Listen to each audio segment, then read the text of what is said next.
Good evening to all of you. In the last, in the last week, we are discussing about basics of control system and transfer function of control system. Now, in this week, we are discussing about time domain analysis. After that, we are going for stability concept. So, what is the purpose of time domain analysis? First of all, what is the purpose of time domain analysis? Suppose we are having one system, we are given the input R of t and we are getting the output C of t.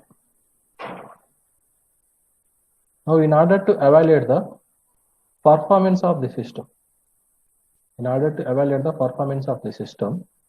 we are require time domain analysis. In order to evaluate the performance of the system with respect to the time, we are going for time domain analysis. And the output of the system C of t varies with respect to the time. Then it is known as time response. The output of the system varies with respect to the time. It is known as time response of the system. The time response consists transient response and steady state response. The time response of the system consists transient response and also steady state response. Then what is transient response and what is steady state response? Initially, any system having transient response, after the transient response becomes zero, the remaining response of the system is known as steady state response. So the transient response is the one part of the time response. It becomes zero as t tends to infinity. And limit t tends to infinity, the transient response of the system becomes zero. It is known as transient response. It is part of the time response. When the time is very large, it becomes zero. That is known as transient response. After the transient response zero, the remaining response of the system, remaining time response of the system is known as steady state response. Here, what is the main purpose? We need to study the time domain analysis means in order to obtain the time domain specifications like rise time, delay time, and peak time, and also peak overshoot, and also settling time. In order to obtain the time domain specifications of any system. So these are the specifications of system in terms of time. Suppose if you are taking one mobile, in order to buy the mobile, we are choosing what is the specifications or what are the specifications of mobile. Either it is having 4 GB RAM and 128 GB internal memory, which having 12 megapixel camera like this. In order to purchase the mobile, we are choosing specifications. Similarly, in order to choose one good system, we need to know about what are the time domain specifications of the system. To calculate these specifications, we need to study about response of the system in time domain. The time response of the system consisting transient response and steady state response. The first one is transient response. It is the part of the time response becomes zero as time becomes very large. When t tends to infinity, the response of the system becomes zero. The term which consists the exponential decay term is called as the transient term or transient response. Suppose we are having 4 into exponential minus 4t sine 4t and also 5t exponential minus 5t sine 5t. Similarly, we are having one more response. when the output of the system having exponential decay, it is exponential decay. Exponential minus 40 means it is decaying like this. Exponential minus 5, it is also decaying. Exponential minus 60, it is also decaying. When the term consists exponential decay, that is named as transient response. And also the poles which lies on the left half of S plane. The poles which lies on the left half of the S plane. When the poles lie at minus 3 position, minus 5 position, they are written as 1 by S plus 3 into 1 by S plus 5. The poles which lies on the left half of the S plane. That type of system also having transient response. The transient response depends on system. It is occurred due to the stored energy like inductor and capacitor. We already very well know about transients. In case of electrical circuits, we are studying about transients. The transients occur due to the energy stored in the inductor and capacitor. Here also we are getting the transient response due to the energy stored in the inductor and capacitor. Energy stored in the inductor and capacitor. When the poles lies in the left half of the S plane, it consisting transient response, and also that response consisting exponential decay term. It is also represents the transient response of the system. Next, where we are getting the steady state response. Where we are getting the steady state response means the poles which are lies on the imaginary axis. The poles which are lies on the imaginary axis consisting steady state response. The poles which are lies on the imaginary axis consisting steady state response. Then the steady state response means it is the part of the time response that remains after transient response becomes 0. When the transient response becomes 0, the remaining response of the system known as steady state response. The poles which lies on the imaginary axis gives the steady state response. The steady state response depends upon what type of input we are applying. In the previous case, we are discussing it is a system. Here we are applying the input. Here we are getting the output. Here we are having two types of responses. One is transient response. The second one is steady state response. The transient response depends upon the system. It does not depending upon what type of input we are applying. It depends upon what type of system it is. The steady state response depends upon the what type of input we are applying. The transient response of system depends upon what type of system we are having. The steady state response depends upon what type of input we are applying to the system. The poles which are lies on the imaginary axis. Suppose I am having a one open loop transfer function like this, 1 by S plus A whole square plus B square. Now what is the poles location? It's having poles like minus A plus or minus JB. Minus A plus or minus JB. Then we are locating poles like this. It is minus A plus or minus JB means this is the poles location.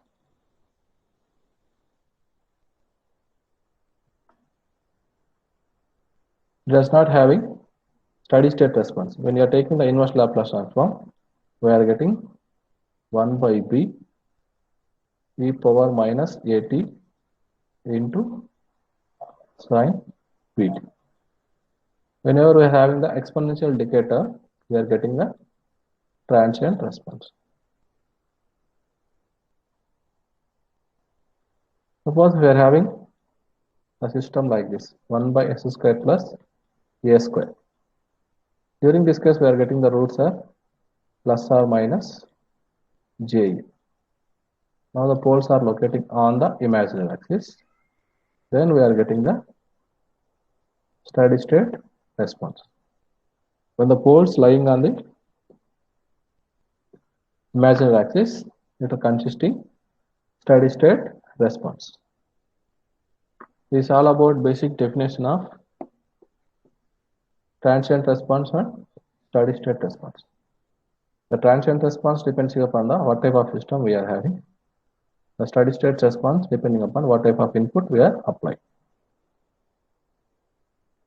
So in order to study the time domain specifications or time domain analysis, we need to discuss first order system and second order system when you are applying the different types of inputs to the first order and second order system.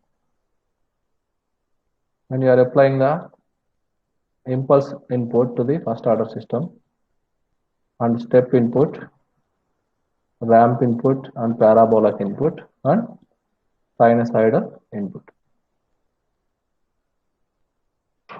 When you are applying these different types of inputs into the first order and second order system, what is the response of the system? Depending upon input, we can get the steady state response.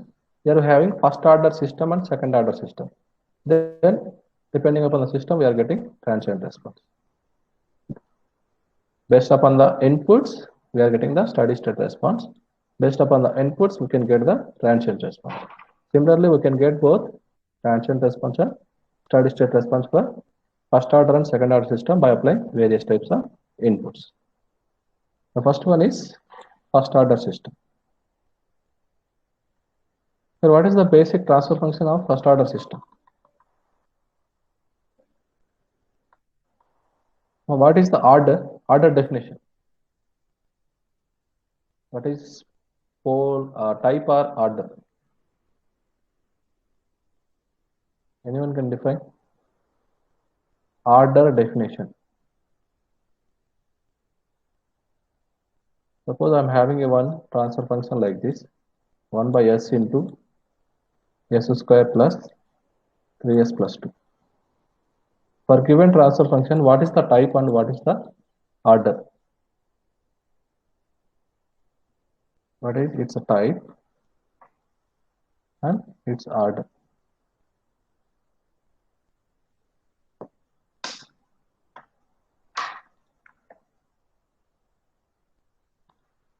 Hello? Type reference.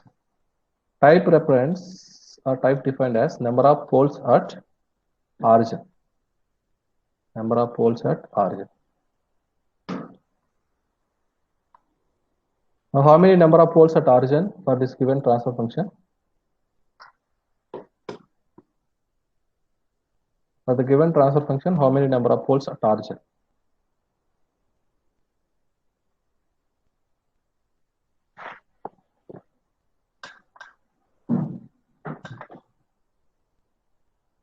If you are taking the roots of this transfer function, we are getting one root is 0, another one is something minus a plus or minus ab.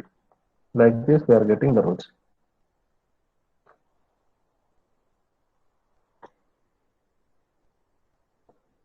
Now the poles location is one pole at 0. Here we are having like this.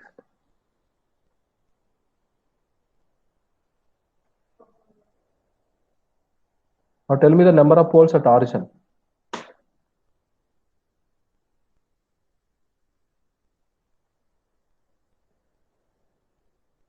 Hello?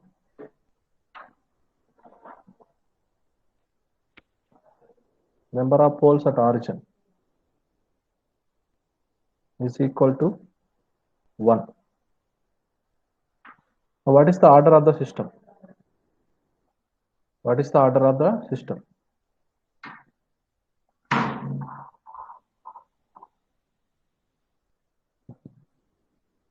Order means highest power of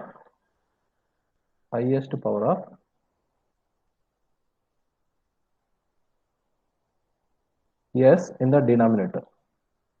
Yes, in the denominator.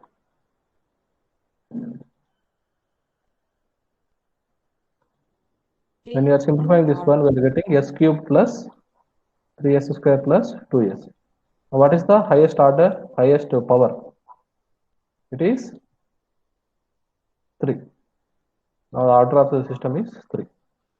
Type means the number of poles at origin. Order means number highest power of s in the denominator.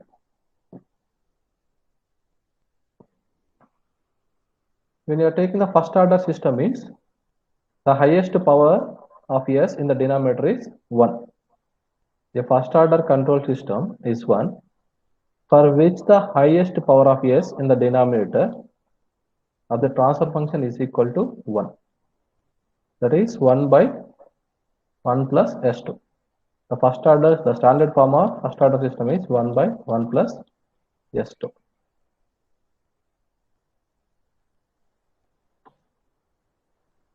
When you are drawing the block diagram for first order system, it is like this. When you are taking the calculating the transfer function, it is a feedback network. That's why g by 1 plus gh, where g is nothing but 1 by s tau. Feedback path gain is 1 plus 1 by s tau into 1. And finally we are getting 1 by 1 plus s2. For the given transfer function, the highest power of s is 1. That's why it is first order system. So in order to design the first order system,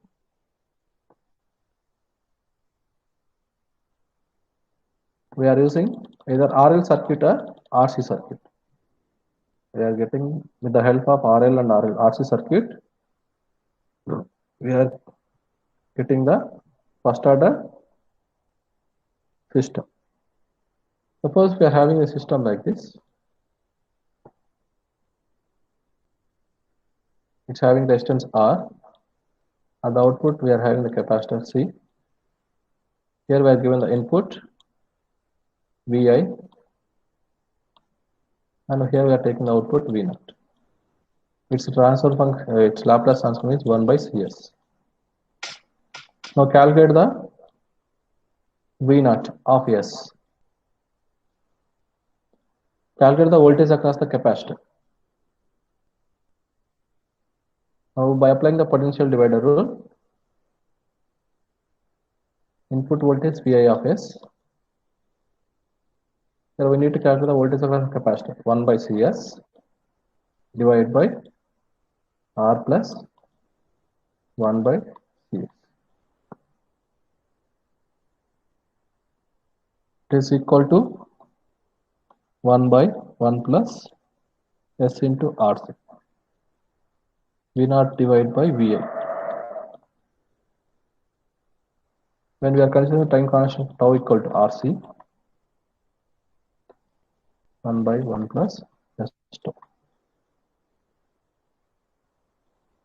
Here we are having only one time constant. That's why either by using RC circuit or RL circuit, we are getting the first order system.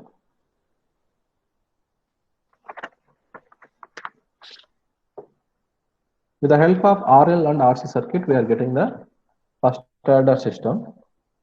Now we need to calculate what is the response of the system, what is the first order system response when you are given the input, either impulse input del of t or unit step input or unit ramp input and parabolic input. If you are given different types of inputs to the first order system, what is its output? P of t. And the deviation of output with respect to the input, it is nothing but error. What is the corresponding error? After that, finally, we are calculating the steady state error. First of all, we are discussing about first order system subjected to unit impulse input. In the first order system, G of S is equal to 1 by 1 plus S2.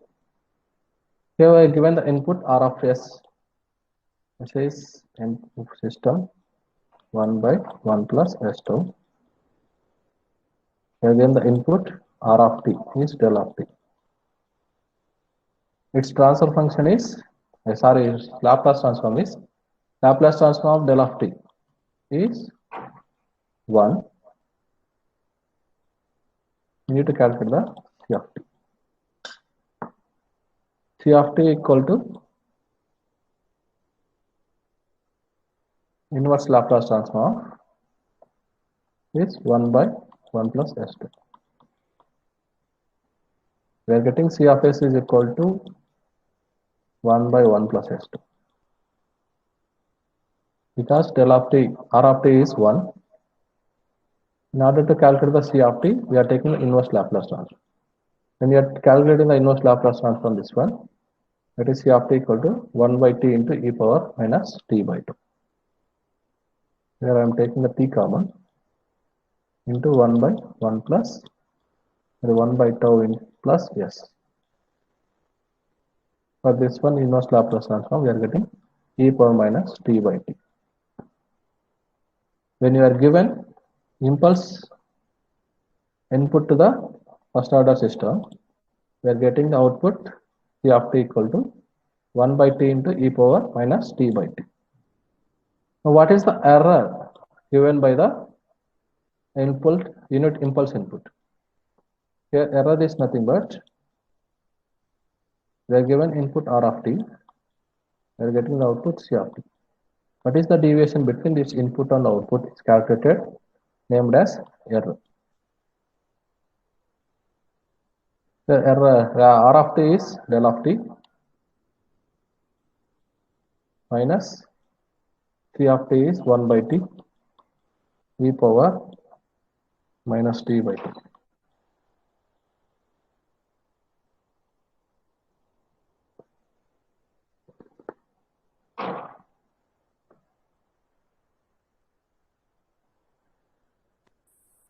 So with the help of this formula, we can calculate the error.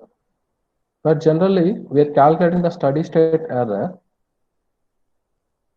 Limit S tends to 0, S into E of S is equal to 0 for unit impulse input. When you are given the unit impulse input, we are getting the steady state error is 0. Actually, we are not calculating the steady state error for unit impulse signal because as the time t tends to infinity, there is no unit impulse signal because the impulse signal always available when time t equal to 0 only. At the time t tends to infinity, there is no unit impulse signal. That's why when you are given the unit impulse input, we could not calculate the steady state error. Because as the time t tends to infinity, the del of t is not available. The steady state error, we are not calculating for the unit impulse input. We are given unit impulse input, we are getting the time response, this one C of t equal to 1 by T into e power minus T by 2. We are not calculating the steady state error for unit impulse input. Similarly, if you are given the unit step input R of t equal to E of t. The Laplace transform is R of S equal to 1 by S. Now C of S is equal to transfer function C of S by R of S equal to 1 by 1 plus ST. When you are substituting R of S is equal to 1 by S, it is multiplied with R of S, it is equal to 1 by S into 1 by 1 plus S tau. When you are taking the inverse Laplace transform of C of S, we are getting C of t. It is equal to 1 minus e power minus T by capital T into U of t. When you are given the unit step input, you are getting the time response of the or output of the system is 1 minus e power minus t by t into u of t. Now what is the error? Error is nothing but deviation from the input to the output. E power minus t by tau into u of t. R of t is u of t. T of t is 1 minus e power minus t by tau into u of t. Now the steady state error at the time t tends to infinity into e of t. At the time t tends to infinity, e of t is e power minus t by tau into u of t. When you are substituting t tends to infinity, this value becomes 0. Here we can calculate the steady state error for unit step input. Because as the t tends to infinity, the unit step input is available.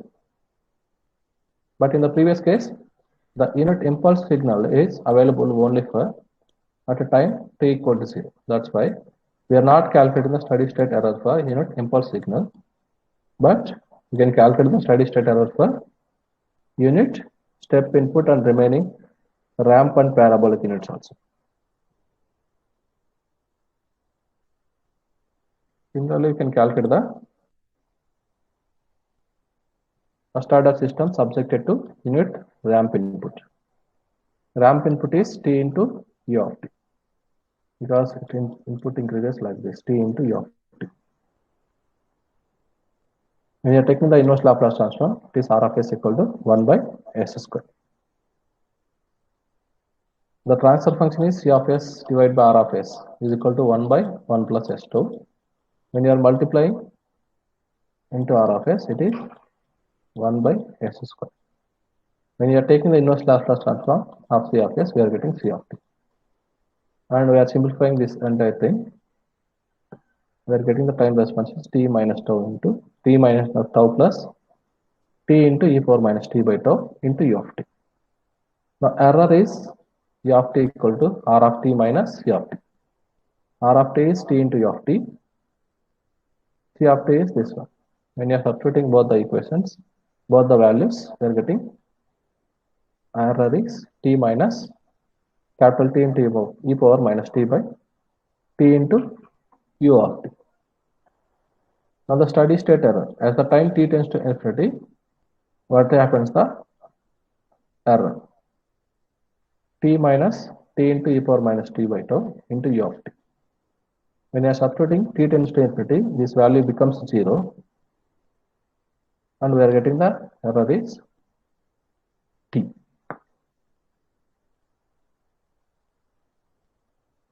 After that, when you are given the unit parabolic input is r of t equal to t square by 2. When you are taking the Laplace transform, we are getting r of s equal to 1 by s cube. Now the time response, when you are given parabolic input is 1 by s cube, we are getting the time response this one. Now error is e of t equal to r of t minus e of t. We are getting this term. When you are applying the Laplace transform, limit t tends to infinity, e of t, the steady state error value is infinity. When you are given the step input, we are getting the steady state error value is 0. When you are given the ramp input, we are getting the steady state error value is t. When you are given the parabolic input, we are getting the steady state error is infinity. Means during this case, the order of the system is u of t, it is t into u of t, it is t square by 2 into u of t.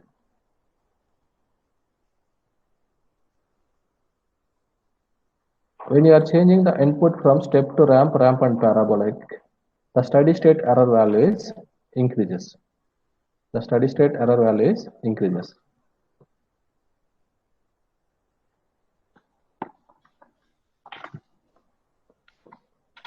It is the first order system 1 by 1 plus s tau. When you are given unit input to the first order system, we are getting steady state error value is 0. But for the ramp input, we are getting steady state error value is t. For the parallel input, we are getting the steady state value is infinity. Depending upon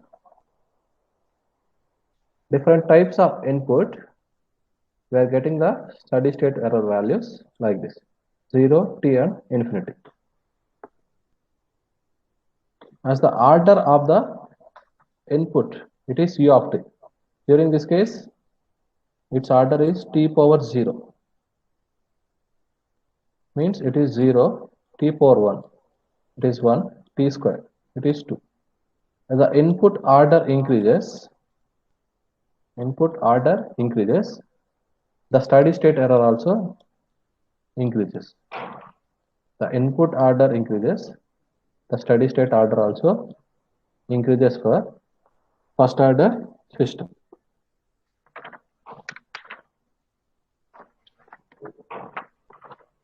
So this is all about when you are given different types of input to the first order system. Next, suppose if you are having sinusoidal input and it is applied to the system, what happens is output. I am having input sinusoidal signal r of t equal to a into sine of omega t plus or minus theta. It is applied to the linear time invariant system. Now, what is the changes appear in the output?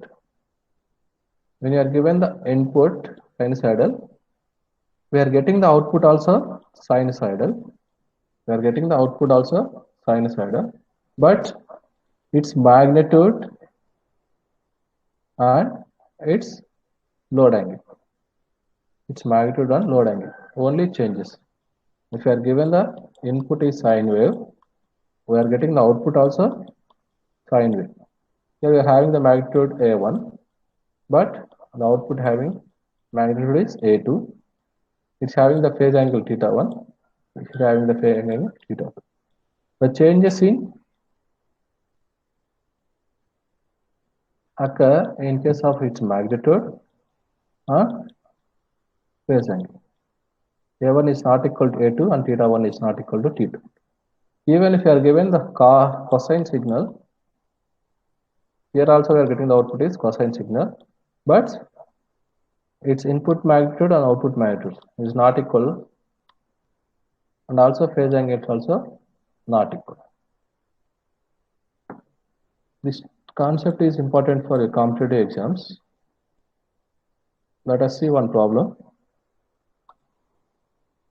Suppose if I am having transfer function c of s by r of s equal to 1 by s plus 1. It is 1 by s plus 1. Now I am given sinusoidal input to the system. Now what is the output? What is the output in terms of time?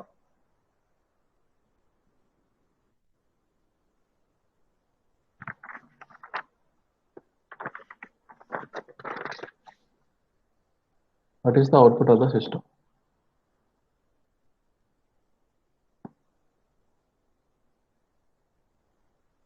So generally we are representing sine omega t, where omega is the input is sine t. When you are comparing these two inputs, where omega is 1 radian per second. 1 radian per second. Now the transfer function is 1 by 1 plus s. S can be replaced with j omega. Then it is j into omega. It is equal to c of s divided by r of s. When you are taking the magnitude and phase angle, it is in complex term. When you are converting this one into polar form, its magnitude is root 2, and its angle is 45 degrees. When you are converting this value into polar form,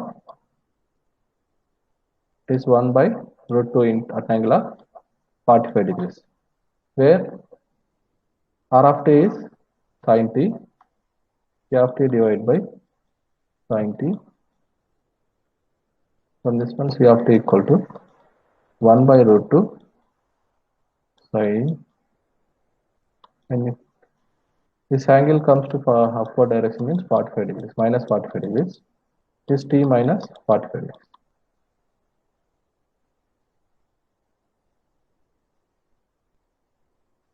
Here we are given the input is sin of t, but the output is 1 by root 2 sin of t minus 45 degrees.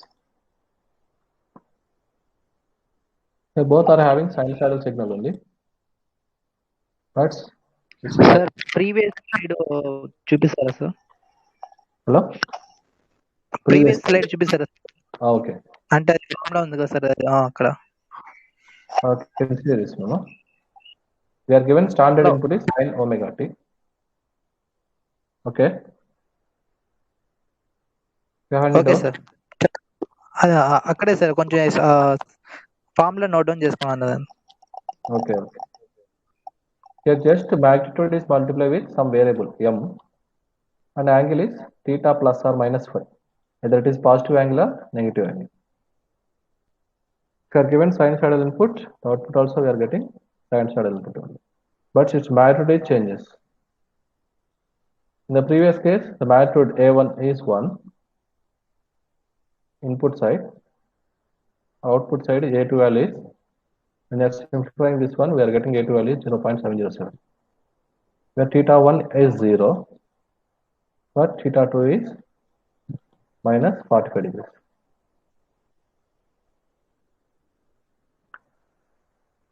The magnitude, input side magnitude is multiplied with A into m, angle is either plus or minus some phi angle, depending upon what type of system we are given. 1 by 1 plus s.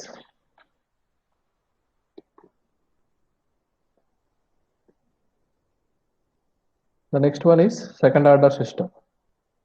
Up to now we are discussing about first order system. It is constructed with the help of either RL circuit or RC circuit. It is second order system is the highest power of s in the denominator is 2. That's why it is named as second order system. When you are taking the standard second order system, it is omega n square divided by s square plus 2s zeta omega n plus omega n square, where omega n is natural frequency, zeta is the damping ratio, where zeta is the damping ratio. Omega n is called natural frequency of oscillation, and omega d is called as damped frequency. Omega d is equal to omega n into square root of 1 minus zeta square. With the help of these two values, you can calculate the damped frequency of oscillation. Generally, the zeta value varies between 0 to 1. Generally, the zeta value varies between 0 to 1. When you are taking the characteristic equation, means the denominator of the closed loop transfer function equating to 0, we are getting the characteristic equation and finding the roots s equal to minus zeta omega n plus or minus omega n into square root of 1 minus zeta square. Omega n into square root of 1 minus zeta square can be replaced as minus zeta omega n plus or minus j into omega d. This is the standard second order system representation. The highest power of s in the denominator is 2.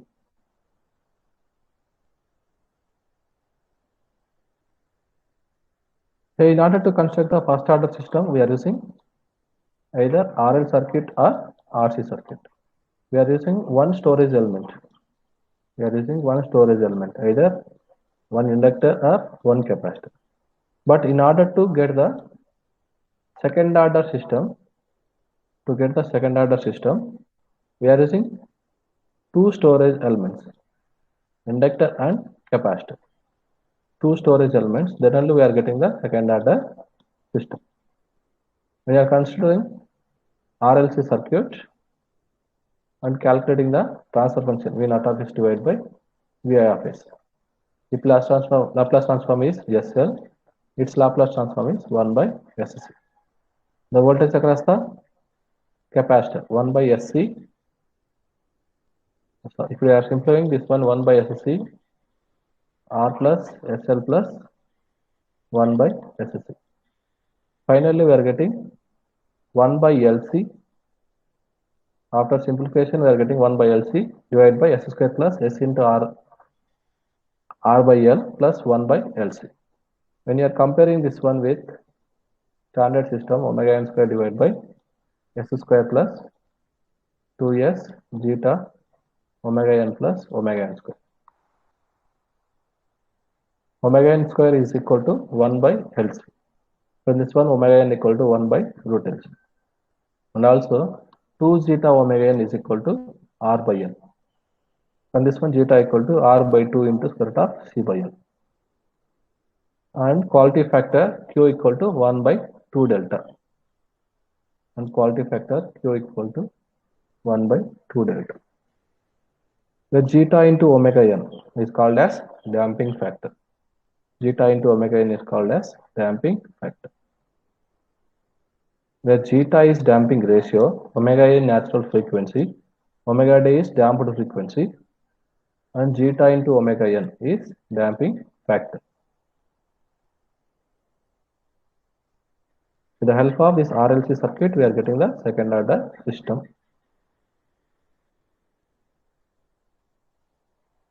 Now we need to see what is the time response of the second order system when you are given impulse input and step input. You are given impulse input and step input, what is the response of this second order system? And also the zeta value varies between 0 to 1. When zeta is equal to 0, it is called as undamped system.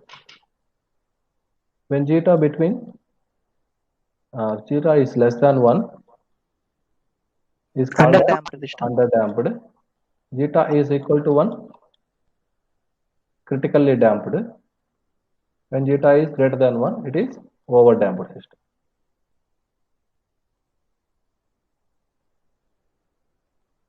But depending upon the zeta value, we can calculate as undamped system, underdamped system, critically damped, and overdamped system. So if you have seen this one, when zeta is equal to 0, omega n square divided by S square plus 2S zeta omega n plus omega n square. When you are taking the characteristic equation, denominator of this transfer function equating to 0, we are getting roots are minus zeta omega n. Roots we are getting minus zeta omega n plus or minus j into omega n square root of 1 minus zeta square. The roots are this plus or minus j into omega n square root of 1 minus zeta square. When zeta is equal to 0, what are the roots? S1 and S2. When you are substituting zeta is equal to 0 in this equation, here this term becomes 0. It is plus or minus j into omega n. Plus or minus j into omega n. Means when zeta equal to 0, the poles are locating on the imaginary axis. The poles are locating on the imaginary axis. Now when zeta is less than 1, when zeta is less than 1, when zeta is less than 1, we are getting the roots are minus zeta omega n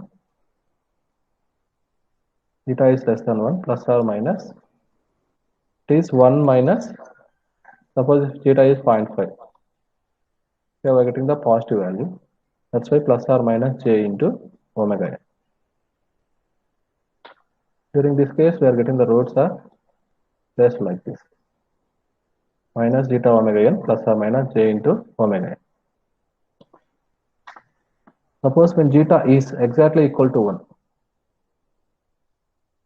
when zeta is exactly equal to 1, 1 minus 1 square, it is where this term becomes 0.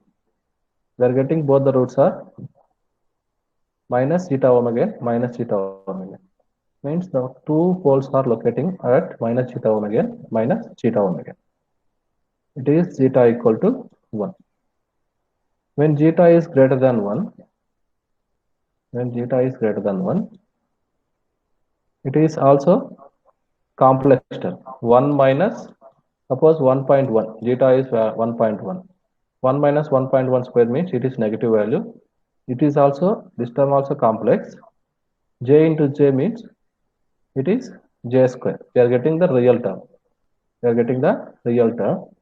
That's why it is minus zeta omega n plus or minus some omega n into always square root of zeta square minus 1. We are getting the positive root. One is positive root and one is negative root.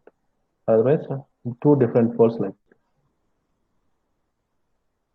When is zeta greater than 1? Depending upon zeta is exactly equal to 0, the poles are locating on the imaginary axis. When zeta is less than 1, the poles are placing like this. When zeta is exactly equal to 1, the poles are in the real axis. It is real axis, it is imaginary axis. When zeta is greater than 1, one pole is located here, one pole is located here. Depending upon the zeta value also, the system response may be changes. Now, if you are given impulse input to the second order system and it is undamped system, what is the response and what is the output? The standard system is omega n square divided by s square plus 2s zeta omega n plus omega n square. When zeta equal to 0, this term becomes 0. That's why C of s equal to omega n square divided by s square plus omega n square. And R of s is equal to 1. And R of s is equal to 1. The transfer function C of s divided by R of s equal to 1. C of s is equal to omega n square. This transfer function into R of s. R of s value is 1. Now from this one, the poles are, here we are getting the poles when we are making characteristic equation is equal to 0. Then we are getting s1 comma s2 is s square is equal to minus omega n square. It is plus or minus j omega n. One pole is located at plus j omega n minus pole. Another pole is located at minus j omega n. Its response when you are taking the inverse Laplace transform, output is C of t equal to omega n into sin omega nt. Sin omega nt Laplace transform is omega n divided by s square plus omega n square. It is multiplied with omega. Omega n square divided by s square plus omega n. It is the C of s. When you are plotting the graph with respect to the time, it is sin omega nt. It is multiplied with omega n. That's why it's having damped oscillations with the frequency omega n. It's having constant amplitude and frequency of oscillations with omega n frequency. What is the time constant for this time response? And the time constant is nothing but it is the negative reciprocal of time constant of real part of dominant pole. Real part of dominant pole. Real part of dominant pole. Here where the pole's location is plus or minus j omega. It is the complex term. In this case, we are not having any real part. The real part value is 0. Then its time constant is minus 1 by 0. It is infinity. Because it's having constant magnitude and frequency of continuous frequency of oscillations with frequency omega. That's why its time constant is infinity. Its time constant is infinity. Similarly, we can study about impulse response to the second order system when it is underdamped system. Underdamped means the value varies between 0 to 1. 0 to 1. Then we are getting the roots are minus zeta omega n plus or minus j into omega n square root of 1 minus zeta square. The pole's location minus zeta omega n plus or minus j into omega n into square root of 1 minus zeta square. When you are simplifying that one, we are getting the time response is c of t equal to omega n divided by square root of 1 minus zeta square e power minus zeta omega n t into sine omega dt. And this is the response of the system varies with respect to the time. During this case, what is the time constant? Time constant is minus of real part of dominant pole. Here the real part of this pole is zeta omega. That's why its time constant is 1 by zeta omega. 1 by zeta omega. Similarly, you can calculate the response of the critically damped system when zeta is equal to 0. When you are substituting zeta equal to in this one equation, zeta equal to 1 in this equation, we are getting omega n square divided by s square plus 2 omega n plus omega n square. It is s plus omega n whole square. During this case, the poles are minus omega n minus omega n. S1 comma S2. Now the time constant is minus reciprocal of real part of dominant pole. That is omega n, 1 by omega n. The pole's location is minus omega n minus omega n. When you are getting the time response, it is equal to, when you are calculating the c of t,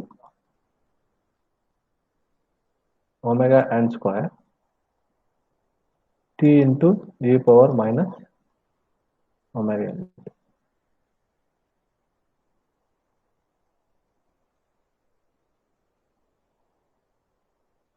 It is the time response of the system. It is the time constant 1 by omega n. Similarly, for the overdamped system, we are getting the roots are minus zeta omega n plus or minus omega n into square root of zeta square minus 1. The time constant is minus reciprocal of dominant pole, real part of dominant pole. So minus zeta omega n minus omega n into square root of 1 zeta square minus 1. This is the pole near to the origin. This is the dominant pole. That's why its time constant is 1 by zeta omega n minus omega n into square root of zeta square minus 1. When it is undamped system, where the time constant is infinity. When it is underdamped system, we are getting the time constant is 1 by zeta omega n. When it is critically damped, we are getting time constant is 1 by omega n. When it is overdamped, we are getting time constant is 1 by zeta omega n minus omega n into square root of zeta square minus 1.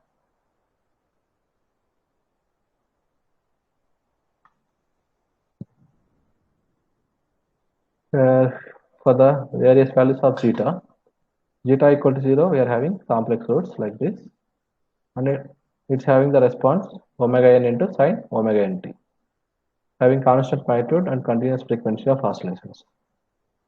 When zeta is less than 1, we are having the response like this.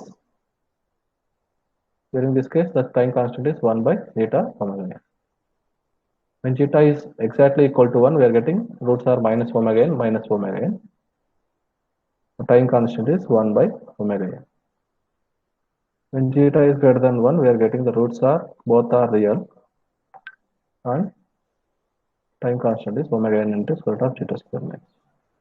This is the pole's location for various values of zeta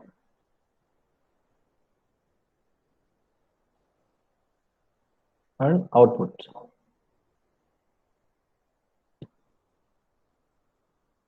Similarly, we can study about second order system also. A second order system with unit input, unit step input. Here this is the order of the time constant. When it is undamped system, we are getting the time constant is infinity.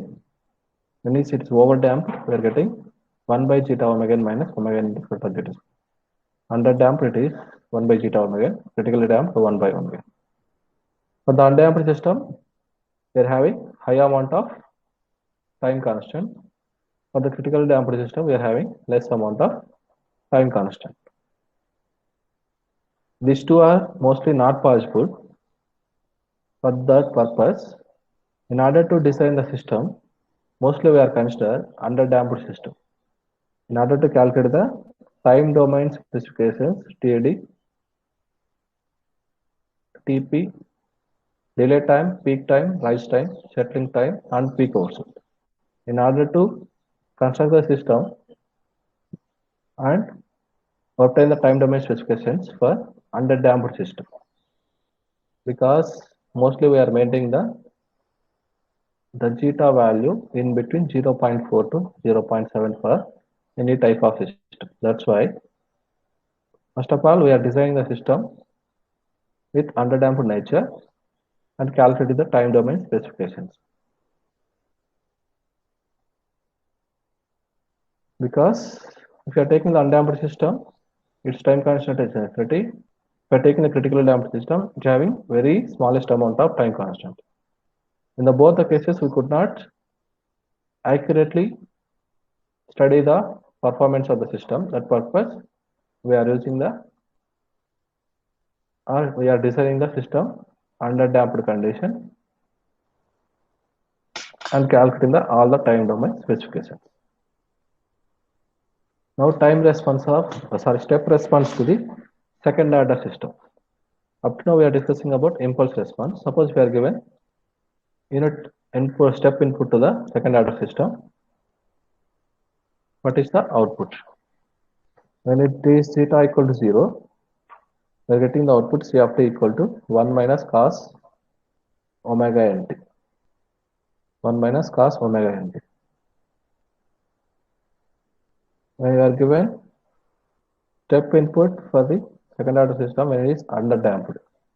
When it is underdamped, the output is 1 minus e power minus zeta omega nt divided by root of 1 minus zeta square sin omega dt plus tan inverse of root of 1 minus zeta square divided by zeta. Mostly we are designing the time domain specifications for only underdamped system. And also we are given step input to the system, because the Laplace del of t is not available for various times of t, because it is applicable for only at a time t equal to 0 only. In order to complete analysis of any system, we are applying the input e of t and delta value is zeta value is less than 1 and obtaining the time domain specifications. What are the time domain specifications?